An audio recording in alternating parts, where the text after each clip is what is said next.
안녕하세요. 현실주의자입니다. 이제 주말입니다. 한 주간 고생 많으셨습니다. 제가 어제 저녁에는 회식을 해서 방송을 건너뛰었습니다. 어차피 오늘 주말이니까요. 이제 아침에 조금 여러 가지를 봤는데요. 지금 언택트 관련주가 신고가 랠리를 이어가고 있습니다. 개인은 지금 포모 상태예요. 그러니까 소외받고 있다는 느낌을 가지고 있을 겁니다. 발만 동동 구르고 있는 상황이고요. 이제 차기 섹터를 매집해야 됩니다. 그러니까 올라가는 종목을 계속 따라 붙는 것보다는 차기에 어떤 섹터가 올라갈까 하락을 하더라도 조금씩 매집하는 것이 유리합니다. 이게 순환매에 대응할 수 있는 유일한 방법이라고 생각합니다.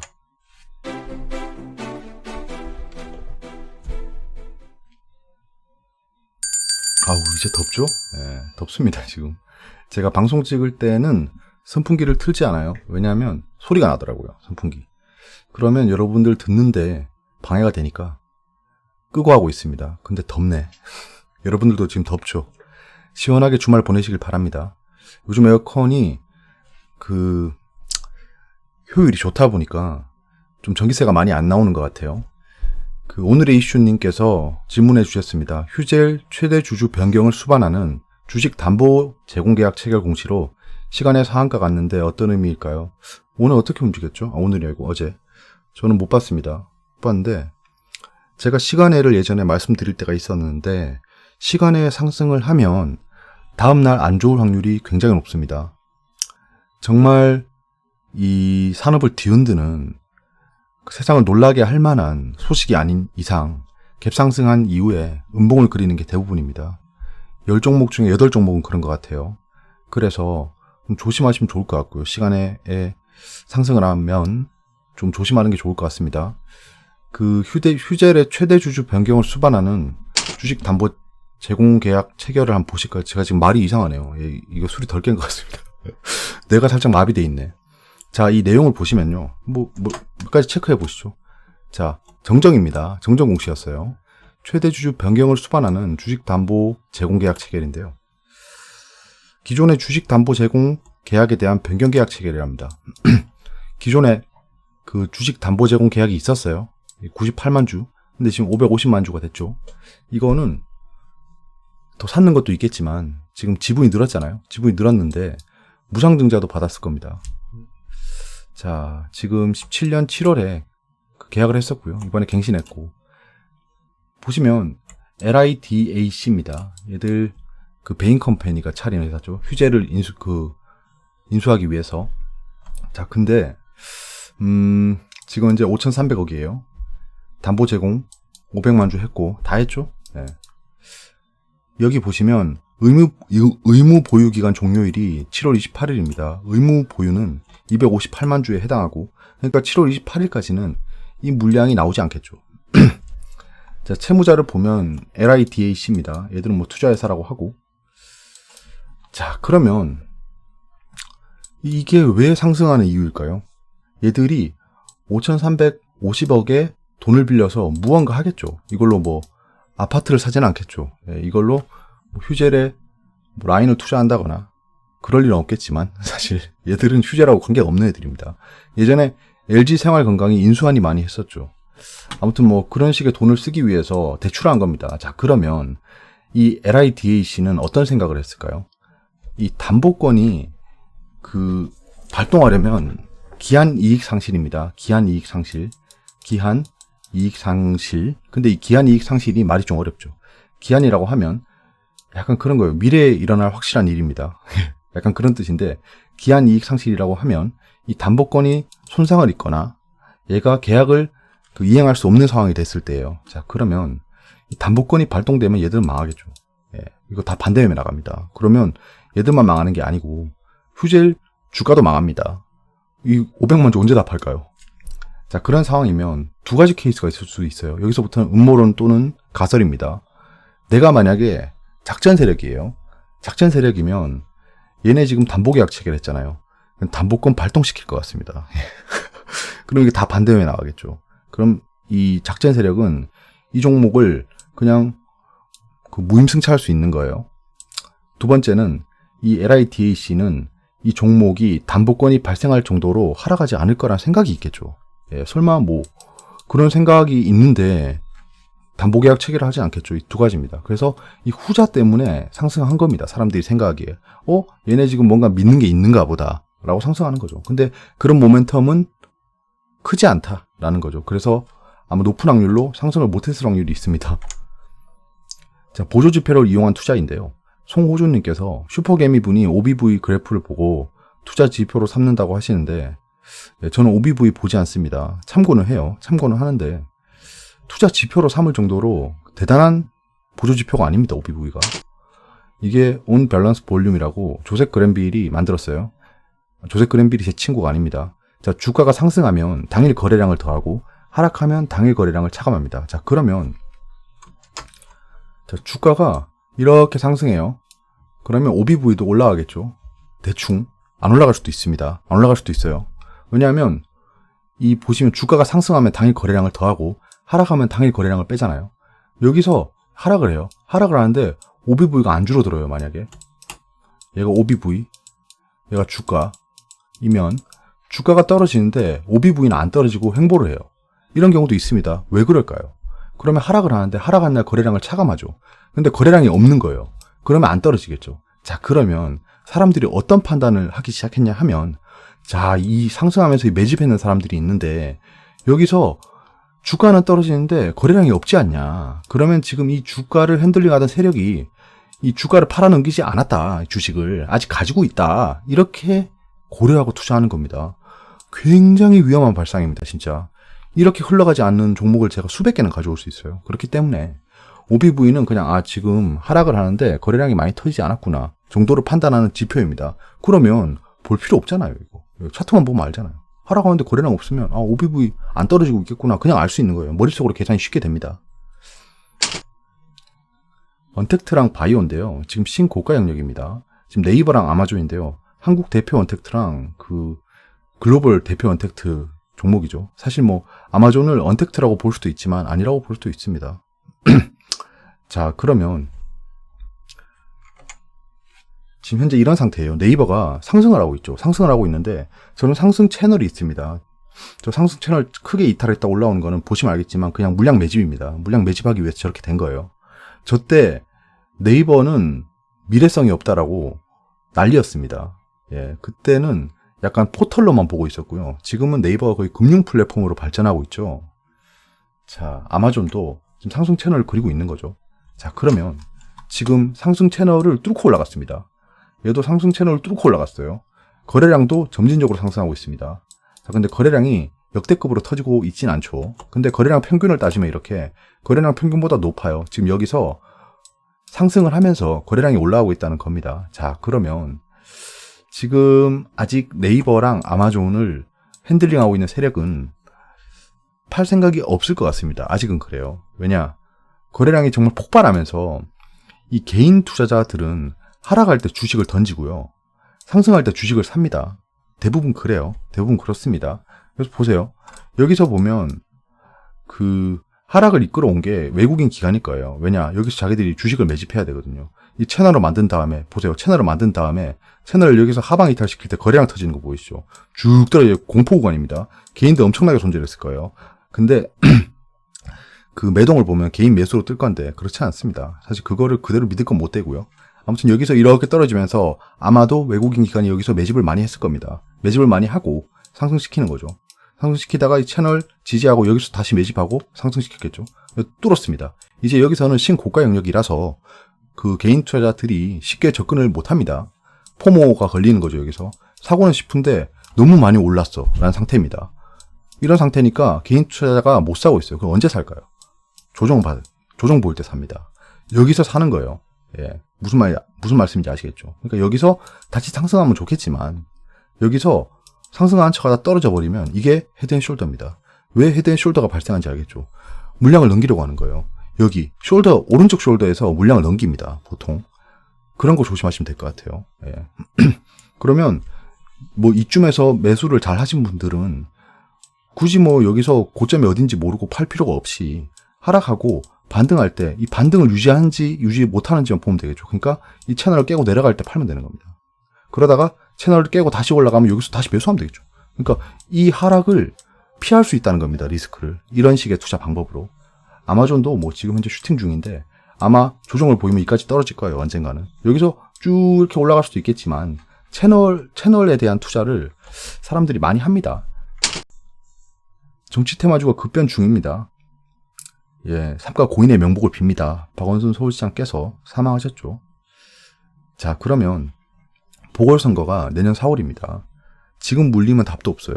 예, 6개월 남았습니다. 6개월 남았기 때문에 정신 바짝 차리고 대응해야 돼요. 저는 가지고 있는 정치 테마주를 팔았습니다. 팔고 그린 뉴딜이랑 정치 테마랑 같이 엮여 있던 종목 하나 있어요. 그 두 가지가 슈팅이 나와서 팔았습니다. 팔았고 뭐 디지털딱조선은 슈팅 최상단에서 팔았고 반대입니다. 다른 종목이 뭐냐면 지능기업입니다. 제가 가지고 있던 게 그린 뉴딜 겸 그다음에 SOC 겸 해서 지능기업을 가지고 있었고 제가 거의 말씀 안 드렸던 종목인 것 같아요. 그게 지금 이틀 연속 급등이 나와서 그 급등 꼭대기에서 팔았습니다. 지능기업은. 아주 훌륭한 매도를 했고요. 근데 디지털딱조선은 제가 팔고 나왔는데 제가 추가 매수하고 다시 팔았어요. 그러니까 불타기 한 번 하고 슈팅 때 팔았는데 그 뒤에 더 올라갔습니다. 뭐 어쩔 수 없는 거죠. 이거 어쩔 수 없습니다. 어쩔 수 없는데 정치 테마주를 제가 털어버린 이유가 있어요. 지금 현재 이 사건은 의도된 사건이 아닙니다. 갑자기 발생했잖아요. 그러면 정치 테마주에 작전 세력이 있다라고 가설을 세워볼게요. 당연히 있겠죠. 정치 테마주에 작전 세력이 없다라고 하시는 분은 오른손을 크게 들어서 그 손으로 머리를 탁탁 이렇게 꿀밤을 박으시면 됩니다. 왜냐? 정치 테마주는 모멘텀이라는 게 없어요. 그 기업에 그 이익이 상승한다거나 그런 게 있을 수도 있겠죠. 하지만 그런 모멘텀과 별개로 정치적인 이벤트가 발생할 때마다 움직입니다. 만약에 이재명 지금 경기도 지사가 뭐 재판이 어떻게 움직인다라고 뭐 에이텍 블라블라들 막 올랐다 떨어졌다 하잖아요. 그럼 걔들은 이재명 그 경기도지사의 그 행방에 따라서 움직이고 있잖아요. 그럼 이거는 기업의 모멘텀에 따라 움직인다고 보기 어렵습니다. 그러면 이 종목은 작전 세력이 있다라고 봐야 돼요. 봐야 되는 건데 이 사건은 그 작전 세력들도 예측을 못했을 겁니다. 설마요. 예, 못했을 겁니다. 그러면 어제 아침의 움직임은 얘들이 의도한 움직임이 아닐 거예요. 저는 그렇게 접근했거든요. 그래서 급변할 거라고 했잖아요. 그래서 상승을 하고 하락을 하고 난리를 칠 겁니다. 지금 현재 달려들었던 개인들을 털어내야 될 거예요. 자기들 왜냐하면 생각했던 시나리오가 아닐 거거든요. 그래서 앞으로 변동성이 좀 클 거예요. 상승을 하더라도 아마 하락이 엄청나게 크게 올 거다라고 생각이 듭니다. 왜냐하면 보궐선거는 내년 4월이에요. 그린 뉴딜 관련주는 계속 주목하셔야 됩니다. 예, 악재 호재는 변함이 없고요. 지금 현재 백신 개발에 대한 호프가 미국에 따뜻한 온기를 주었죠. 장중 루머는 계속 조심하세요. 루머가 돌 게 없었죠. 이번엔 다행입니다.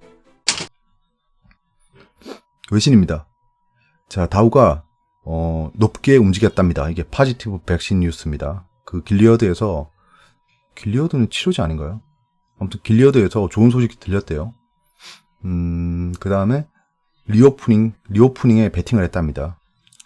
다우가 라이드 탔다. 리오프닝 트레이드. 자, 여기도 리오프닝에 건다는 거죠. 골드가 약간 5주간에 좀 화랑을 보였다는 겁니다. 바이러스 워리가 앞으로 오고 있다. 지금 두 개가 반대죠. 한 명은 바이러스 워리가 없어서 올라간다고 하고 지금 다른 한 주체는 바이러스 워리가 오고 있어서 금에 집중해야 된다고 합니다. 골드 프라이스 fell a notch. notch라고 하면 약간 움푹 패인이거든요. 그 아이폰 디자인을 노치 디자인이라고 하잖아요. 살짝 떨어졌다는 겁니다. 차이니즈 마켓이 약간 이주했다. 조정을 보였다라는 거지요. 뭐 의미는 없는 것 같습니다. IEA, International Energy Agency입니다. 얘들이 오일의 수요가 안 좋을 수도 있다라고 경고를 하고 있답니다. 얘들이 굳이 뭐 이렇게 얘기하는 이유는 모르겠습니다. 오일은 수요가 떨어질지언정 가격이 폭락하지 못할 겁니다. 이제 내신입니다. SK바이오팜 과열주의보 역대 흥행주들 1년 주가 살펴보니 이 기사가 무슨 말 하고 싶어 할까요? 예. 여기 보시면 뭐 한 달 내 주가가 올랐다. 하지만 이후 주가가 하락해 1년간 이때의 고점을 회복하지 못했다. 여기서 가만히 보면요. 얘들이 하고 싶은 말이 계속 하락한다는 게 아니고요. 한 달 내 주가가 올랐다일 겁니다. 얘들이 의도하는 거는 SK바이오팜 좀 상장한 지 일주일 정도 됐으니까 일주일 좀 넘었죠. 예, 일주일 좀 넘었죠. 넘었으니까 이거 한 달 동안은 오르겠네? 라고 생각할 수 있는 겁니다. 그렇지 않나요? 이게 가만히 읽어보면 주가가 하락하는 게 중요한 게 아닌 것 같아요. 자, EU가 수소 육성 전략을 발표했습니다. 수소차 시대 예열 본격화란 제목으로 여러분들이 이끈 다음에 무슨 말을 하고 싶을까요? 그러면서 현대 기아차는 경쟁사 대비 높은 블라블라블라. 예. 참, 다 보여요, 속이. 테슬라가 한국에 공장을 지으면 뭐가 좋을까?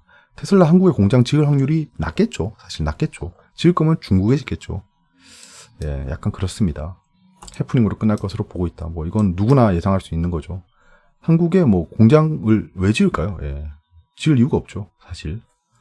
왜냐하면 마켓 크기가 차라리 일본에 지금 지었고 중국에 지금 지었지 한국에 짓는 건 좀 애매합니다. 중국, 한국을 동시에 뭐 조달하겠다.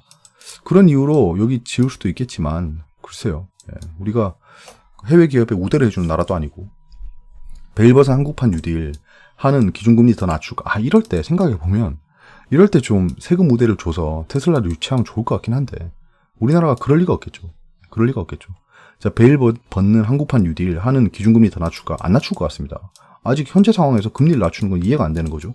왜냐하면 2차 확산이 온다거나 새로운 바이러스가 발생하고 이러면은 지금 난리가 나겠죠. 그럼 금리를 진짜 마이너스로 내려야 될 겁니다. 안 그러면 진짜 경제가 박살이 나요. 그런 일이 아닌 이상 낮출 이유는 없을 것 같고요. 이제 베일 벗는 한국판 뉴딜 다음 주는 그린 뉴딜 관련주가 좀 움직일 것 같습니다. 중국 황소장 올라타는 한국 개미 ETF 직구 몰려. 이게 좀 저는 위험한 실험인 것 같아요. 왜냐하면 중국 주식은 그때 하락할 때 이렇게 조정 보일 때 저는 좋을 것 같다라고 했잖아요. 그러면 매수를 하려면 이때 해야 됩니다. 근데 상승하기 시작하니까 보세요. 7월 첫째 주 6일부터 10일에 타이거 차이나 CSI 300을 153억 원 규모로 순매수했다. 그러니까 상승하는 거 보고 탄 거예요. 그러니까 이 사람들이 정보가 빨라서 타는 게 아니고 지금은 무언가 모멘텀을 기다렸다가 우르르 투자하는 문화가 생긴 겁니다. 왜냐하면 신규 개인 투자자가 많고 지금 코로나 폭락장 때 들어와가지고 자신감이 충만할 거예요. 왜냐하면 굉장히 많이 벌었거든요. 굉장히 많이 벌었기 때문에 자기가 마치 워렌 버핏이 된 것처럼 느낄 겁니다. 저는 진짜 경계하고 있거든요. 제 머릿속에는 오로지 경계 극대화밖에 없습니다. 근데 지금 이 상황에서 올라가는 거를 그냥 가서 막 추격 매수하고 있는 거예요. 그런 상황입니다. 근데 중국은 나쁠 것 같지 않으니까 뭐 좋은 투자할 것 같습니다. 저분들도. 자, 경제 캘린더를 보시면 생산자 물가 지수가 좀 떨어졌는데 주목을 받지 못했어요. 다음 주 캘린더를 봐야겠죠, 이제. 국내의 주요 이벤트도 큰 영향을 못 줬습니다. 금요일은 큰 조정을 보였죠. 자, 이제 다가오는 일정은 신라젠 기시미가 안 열렸죠. 개선 계획서를 제출했습니다. 20일 뒤에 보겠습니다. 자, 알츠하이머 국제회의가 기다리고 있고 이건 좀 멀긴 하지만 그 공매도 금지 종료일에 배터리 데이가 열립니다. 저기서 지금 테슬라가 여러 가지 전략이 있습니다. 쟤들 되게 재밌는 종목이에요, 테슬라 지금. 저는 지금 테슬라 상승에 베팅하고 있습니다. 그래서 테슬라 ETF, 한국의 테슬라 ETF를 사고 있는데 얘가 도통 반응을 안 보이네요. 자, 코스피 시간에는 움직임이 없었고요. 코스닥은 살짝 상승하고 끝났습니다. 미증시가 그때 선물이 별로 안 좋았어요. 선물이 안 좋았는데 또 지들 본 증시 들어가니까 상승해요. 이 나쁜 놈들입니다. 가만히 보면. 아시아 증시 약 올리고 있어요. 자, 개인이 지금 1조 원 가까이 규모로 매수를 했습니다. 잠깐만요. 수치가 잘못된 것 같습니다. 죄송합니다. 수치 바꿀게요. 이거 수치가 잘못됐네. 왜냐하면 외국인이 파란색이어야 됩니다. 그래야지 더하기가 맞는 것 같아요, 지금. 이렇게 되면 이게 맞다면 기타 법인이 한 지금 7천억 정도 팔았어야 되죠. 자, 코스닥은 개인이 매수했고 지금 개인이 굉장히 많이 매수를 했어요. 조정장에 들어왔습니다. 조정장에 당일 조정에 개인들이 물을 탔습니다. 물을 탄 거예요, 이건. 저는 사실 나쁘지 않았거든요. 여러분들도 아시겠지만, 예. 제가 가지고 있는 종목들이 많이 올라가지고 괜찮은데, 전체적으로 조정을 보이고 있어요. 예. 그래서 그 몰빵 투자에 대해 말씀하시는 분들이 가끔 나오는데, 몰빵 투자를 하면 이런 장에 죽습니다. 그냥 죽어요. 그러니까 좀 섹터를 적절히 분산해서 놔두면 이게 순환 투자가 가능한 겁니다. 순환매가 가능해져요. 자, 신용융자는 상승했고요. 투자자 예탁금이랑 CA 잔고는 줄었는데, 지금 현재 추세는 계속 상승하고 있습니다. 미증시는 상승하고 끝났고요. 웬일로 나스닥보다 다우존스가 많이 올랐어요. 나스닥은 백신 관련주, 치료 관련주랑 테슬라 빼고는 거의 다 조정을 보였고요. 지금 바이오텍 떨어졌고, 바이오텍이 떨어졌다고 뜨는데 뭐 길리어드부터 시작해서 좀 상승했습니다. 아이쉐어는 우리가 떨어진 것만큼 지금 하락을 했죠. 지금 후행하고 있습니다. 더 이상 참고할 게 아닌 것 같아요. 필라델피아 반도체 지수도 좀 떨어졌습니다. 상해 일본은 조정을 보였고, 그냥 아시아 전체적으로 좀 조정을 보인 거예요. 중국이 떨어지니까 우리도 버틸 리가 없었겠죠. 네. 유로존도 좋았고, 그러니까 지금 약간 좀 어긋나고 있습니다, 타이밍이. 근데 전체적으로 봤을 땐 커플링 돼 있다는 거예요. 미국채도 좀 팔았고요. 원달러가 1200 가까이 왔죠. 여기서 지금 왔다 갔다 하고 있는데, 지금 달러가 찍히는 속도를 보면, 예, 약세를 보일 겁니다. 강세를 보일 겁니다. 강원 달러. 예, 유가도 지금 IEA가 경고를 했음에도 불구하고 지금 상승하고 있고요. 비트코인, 골드는 좀 떨어지고 있어요. 골드는 뭐 뺄까 싶습니다. 저 봐선 뭐예요, 지금. 예, 장은 관심 종목 흐름에서 보겠습니다. 어려운 부분이 있으면 댓글로 말씀해 주세요. 이제 주말입니다. 덥네요, 진짜. 지금 땀이 줄줄 나고 있습니다. 땀이 줄줄 나고 있기 때문에 방송이 끝나면 좀 청결하게 만들어야겠네요. 한 주 동안 고생 많으셨고요. 주말엔 주식 생각하지 마시고 가족들, 지인분들과 맛있는 거 드시고 더위 먹지 마시길 바랍니다.